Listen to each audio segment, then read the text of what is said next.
మా యాపిల్ తల్లి బర్త్డే అయితే వచ్చేసింది. యాపిల్ తల్లిది అయితే 4th బర్త్డే.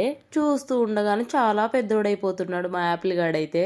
జూన్ 21 మధ్యాహ్నం 3:02 యాపిల్ పుట్టిండు. నేనైతే ఫస్ట్ అమ్మాయినే అనుకున్నా. ఫస్ట్ అబ్బాయి కాబట్టి అమ్మాయి ఉంటే బాగుండదని అనుకున్నా. ఈ అబ్బాయి పుట్టాడు. ఏం చేస్తాం, మా స్టోరీ అయితే మా ఇద్దరు పిల్లలకి చెప్తూ ఉంటా. చిన్నోడికి అయితే అర్థం కాదు, పెద్దోడికి అర్థం అవుతుంది. అది ఏంటంటే మేము ముగ్గురం అక్క చెల్లెలమే. మాకు అన్నయ్య లేడు, తమ్ముడు లేడు.